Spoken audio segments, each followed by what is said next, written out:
Welcome to GPS. I am Jay Laraque. We are out in Los Angeles, and earlier this week we got our hands on a preview of Blitzkrieg 3, RTS World War II game, and we're going to bring you some footage from the game, including a trailer, and we also got to ask some great questions on it. So just stay tuned, and we're going to have that for you in just a minute.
So how steep would the learning curve be if you haven't played a lot of RTS games?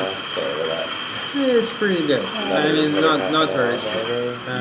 Because you'll start with very simple missions, control very limited units, and you also will be playing against other bots at the beginning, not just real players. So that'd be good. Thank you. If you have any experience in doing at least some games, so it should be good enough. So you don't need, there is no requirement for RTS gaming experience. But at the same time, if you're used to playing these games and you're good at it, there's enough in it so you won't be bored. Yeah, I think it's too easy. You'll jump in faster, that's it. Nivel has made a lot of cool and exciting games over the years, including Heroes of Might and Magic 5, Silent Storm, Etherlords, and Prime World. And when it finally came time to create another game in our celebrated Blitzkrieg series, we opened up a whole new office dedicated to the project. The Blitzkrieg team is made up of game industry veterans who have worked on a number of well-known projects. And naturally, a lot of the team has been around since the very first Blitzkrieg game. But even for such an experienced team, creating Blitzkrieg 3 has been a challenge. We've been working on it exclusively for about 3 years now, and the hard work has paid off. Blitzkrieg has always been a favorite series from Nivel, one that we feel very close to. So we really wanted to modernize the series and bring it up to today's technology. But we didn't just want to create another war game, we wanted to breathe new life into the strategy genre. So, what's new in Blitzkrieg 3? In a word, asynchronous multiplayer. Asynchronous strategy is a new and unique spin on multiplayer. You attack other players and win their resources. Then you can return to base and upgrade your units, and then take the fight to the enemy again. In previous games in the Blitzkrieg series, the best part of the game was attacking enemy fortifications. That's why we developed asynchronous multiplayer. One player sets up his defenses in advance, while the other player enters the match and attacks those defenses. In the early days of Blitzkrieg 3, we did a lot of experiments with gameplay. Early builds had a lot of micromanagement, and game sessions lasted a long time, which was perfect for the single-player historical campaigns. This fit perfectly with the spirit of the original Blitzkrieg games, but it wasn't really a good fit for multiplayer. Most players don't want to spend several hours in a single multiplayer battle. Blitzkrieg 3 multiplayer is faster paced, so you can play several battles in the same amount of time. We worked hard to make the gameplay feel fresh and new compared with previous games in the genre. Originally, we envisioned Blitzkrieg 3 would begin in 1945, right at the end of World War II. The plan was to visit each of the major conflicts since then, and in fact, we're mostly done with the Vietnam segment. We've already made a lot of content, including game mechanics intended specifically for the Vietnam campaign. However, as the project became more focused, we kept going back to our roots, and in the end we decided to focus again on World War II. But you can look forward to seeing Vietnam in a future expansion. After a lot of experiments and changes of setting, the idea of asynchronous multiplayer was born. A lot of ideas went into this. If you look at the history of RTS games, there really hasn't been much recent innovation in synchronous multiplayer. The main problem is that it's very hard to make synchronous PvP sessions interesting for an extended period of time. Lots of RTS projects have failed to crack that nut, precisely because they focused on synchronous multiplayer. So we decided that asynchronous multiplayer would be a breath of fresh air in the strategy game genre. It enables players to develop their base between sessions, not just during synchronous game sessions. And it's pretty realistic, too. After all, most of the commander's defensive work happens in the preparation, before the battle, the placement of troops, and the construction of fortifications. And from a gameplay point of view, executing the attack is where the real excitement is. Asynchronous multiplayer is a great step forward, but we haven't forgotten the fans of the original Blitzkrieg. There's a classic single-player mode especially for them. In fact, the single-player campaign was always one of our most important priorities. The main thing everybody remembers about the first two Blitzkrieg games is their campaigns. Nivel has held on to that to make the game as fun as possible and capture our fans' interest with classic traditional single-player campaigns. We're finalizing those campaigns now and plan to have 3 complete campaigns when the game is launched. Another tradition we're continuing from the original Blitzkrieg games is the attention to detail. We've spent a lot of time on tons of great little moments and interesting scenes.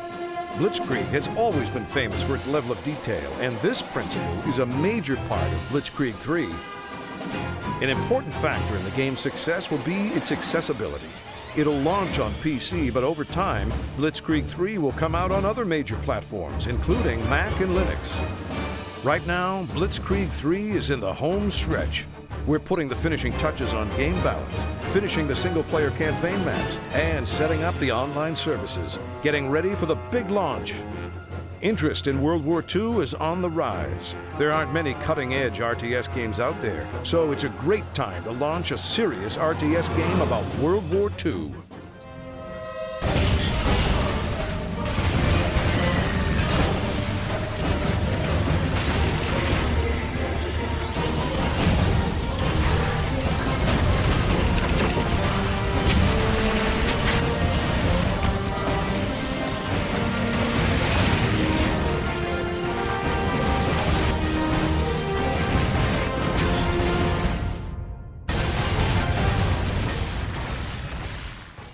Anyway, so on top of the multiplayer we have 3 single-player campaigns.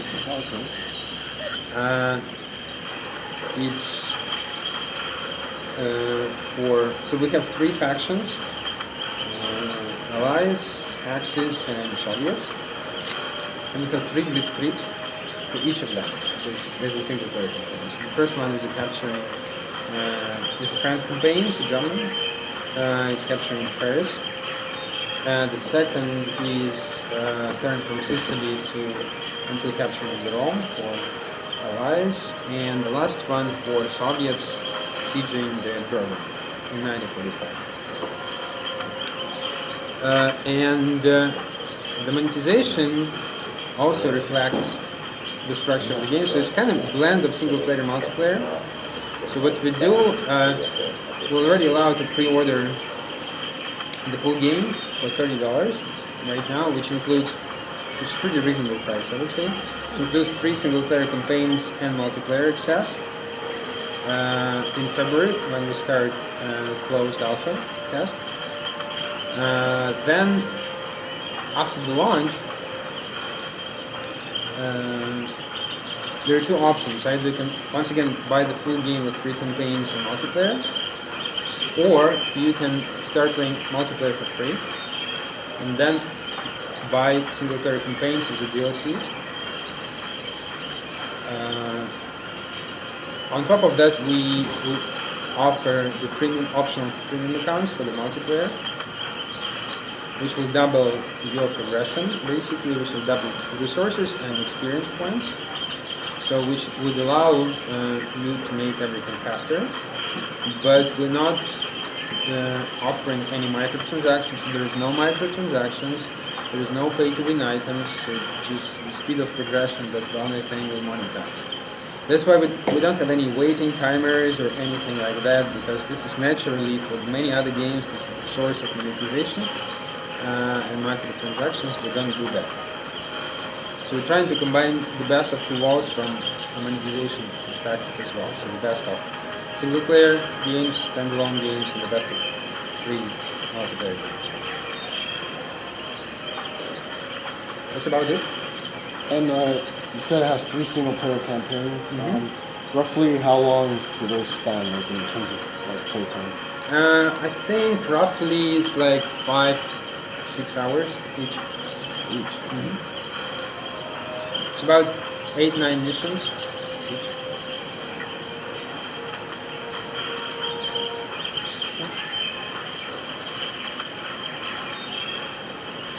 And would you recommend like for people to have played the previous Blitzkrieg games, or is this like a perfectly fine jumping on point?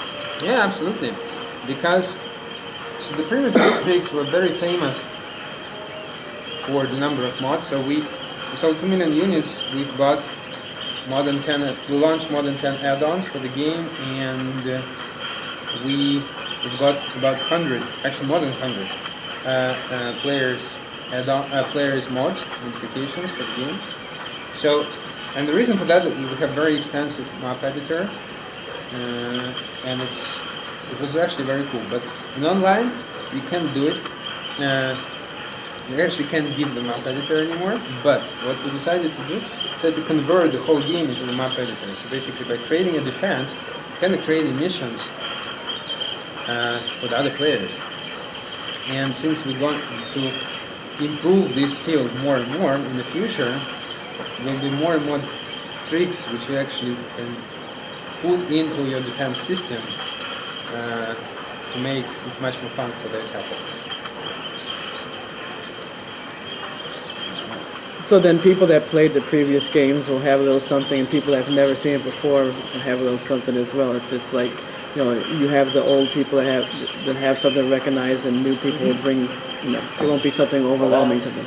Yeah, from our current testing experience, what we see that the guys who played the original versions be more interested in single-player campaigns. They want to try multiplayer, but they're usually older, obviously, and they mostly focusing on historical campaigns, this kind of stuff, historical battles. And younger guys didn't play the game before, and they mostly in multiplayer because it's much more fast-paced. So the single player is much slower. It's much more detailed, much more micromanagement, the same way as it used to be. So it's like 30-40 minutes per mission.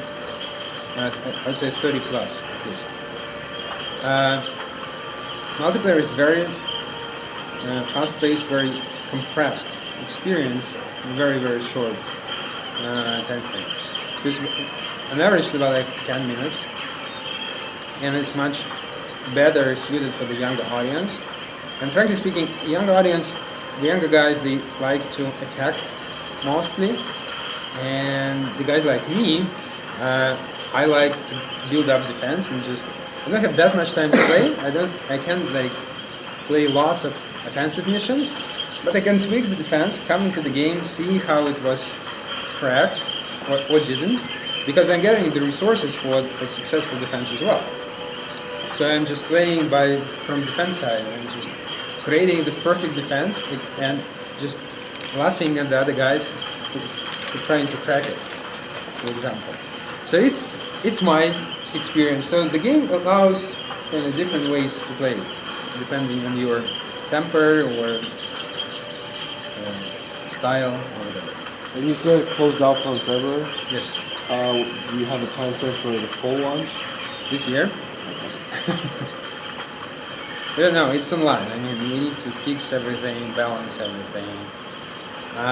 We already did a stress test in China, so it can sustain and support quite a lot of players already, which is good. But we need to do the balancing stuff and add more features. Nice. Well, thank you very much. And you want to give it a go? Yeah, thank you.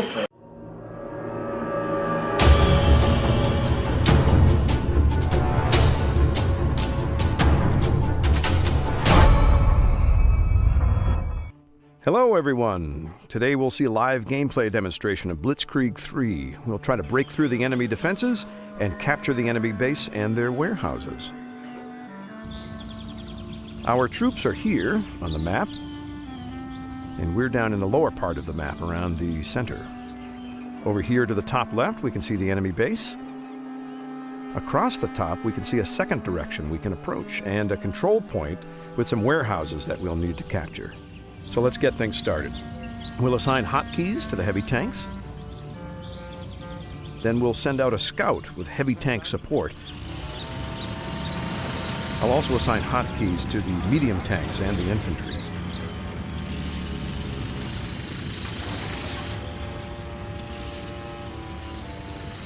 So our scout is on the move. Let's see what he finds. We already knew about these buildings here, and here on the mini-map there's an extra marker appearing. Looks like there's a heavy tank hidden over there. Let's identify it. It's a KV-85. That's a pretty dangerous machine. We could use our grenades on it, but we'd better keep our infantry back because the tank has machine guns too. Now I have an idea how we can proceed. Let's show him an easy target and lead him into a heavy tank ambush. I don't think he'll be expecting to find 3 heavy tanks waiting for him. They're great support for medium tanks, and their 85mm guns can make quick work of anything.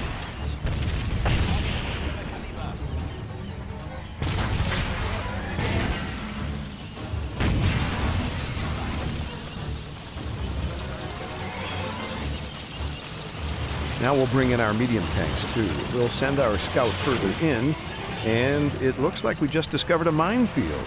So let's see what else we can discover. Looks like a squad of enemy infantry is approaching. Let's not play too risky and let our big brothers deal with them too.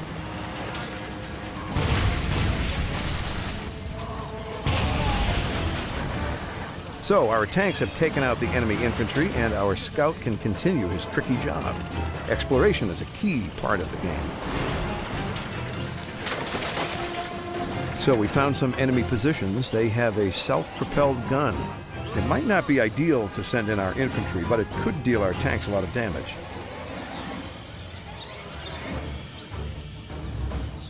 We should remember to defuse this minefield for our artillery, but we should definitely flank this unit because its gun can't rotate. It'll be easy prey for us. But what's this? There was another self-propelled gun behind the barn. That's a surprise. Good thing we sent in our grenadiers. If we'd sent in our tanks, we'd be facing 2 self-propelled guns, one waiting in ambush. Let's continue our exploration and take a look at the enemy's defenses. Ooh, our scouts better retreat fast. They're firing mortars at us. Looks like 2 mortars, an anti-tank gun, a couple of bunkers, and a minefield. We'll lose a lot of artillery if we take that battle head on. Plus, we'd be running the gauntlet on that bridge, and they have artillery pointed right at it. No, I don't think that's going to be an option, so we'd better change the direction of our main attack. We'll pull our forces back to the lower part of the map. So what's going on? Ooh, our scout hit a mine. I forgot to clear that field, and our scout ran right over it. We'll send a medium tank to explore instead. If things get messy, it won't be too bad if we lose it, and we'll keep our heavier guns back. There's another minefield over there, so let's call in some mortar fire to clear it out. Mortars are actually pretty good at clearing mines. And now we'll bring our heavy tanks forward. The viewing radius of our tank is much smaller than our armored personnel carrier, so we need to move very carefully as we probe the edges of the enemy defenses.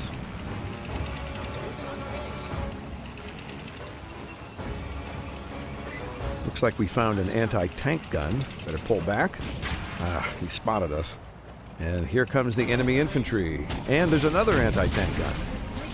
Oh no, wait a second. That's not an anti-tank gun. That's a howitzer.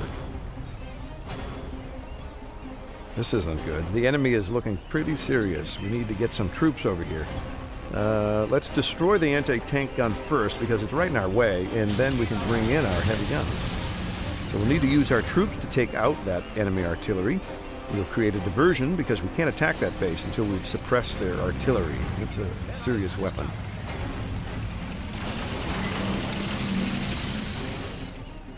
So here we go. Our paratroopers quickly penetrated the base, and now we can see the tanks and mortars that were firing at us. So our paratroopers were quickly killed, but their mission was successful. We've located their artillery, and now we can take it out. Meanwhile, our tanks made it to the other side, and we're finished with all our preparations for the main assault on the enemy base. We've explored the area, cleared the mines, suppressed their guns, and everything is ready for the decisive battle. And now we'll meet the enemy's main resistance. We get a 34 KA dug in there. Unpleasant surprise for our medium tanks. Let's divert a heavy tank to help them out. We can attack it from the flank. Yes, the heavy tank knocked it out, and our medium tanks can continue the assault. Meanwhile, along the top, the battle isn't going so well. We've stumbled onto some tough defenses, and they're putting up a fight. So let's use our artillery to destroy the bunker. We'll pull back our medium tanks. Our heavy tanks are getting pummeled. That bunker survived, so let's hit it again with another artillery salvo. We've got to take out these enemy positions. So our heavy tanks have failed. Along the top, everything's destroyed. Their defenses were too strong.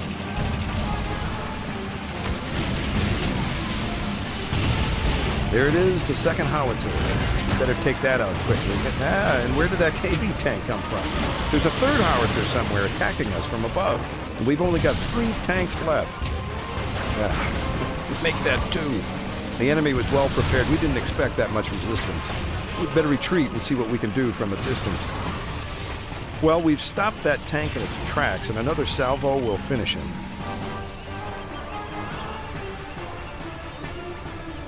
Okay, we destroyed it, but one more enemy tank appeared. Our troops are in place with their grenades just in time. Let's take him out quickly. 1 tank remaining. Oh no, a frontal artillery strike, but we're still in the fight. That howitzer is still somewhere above us, but we don't have time to look for it. It can't see us, so we can go ahead and capture the base. Our opponent was smart. He kept his artillery back where it was almost invulnerable. There it is, the final enemy tank. Let's hit it with our artillery. Then we've captured the base, and we'll win when we raise our flag. That turned out to be a pretty difficult fight, a very tricky opponent. But we broke his defenses, and victory is ours. Well, friends, today we looked at Blitzkrieg 3 multiplayer from the point of view of the attacking force, breaking through the enemy's defenses. Next time, we'll take a closer look at constructing our own defenses, along with some other aspects of the game. Until next time.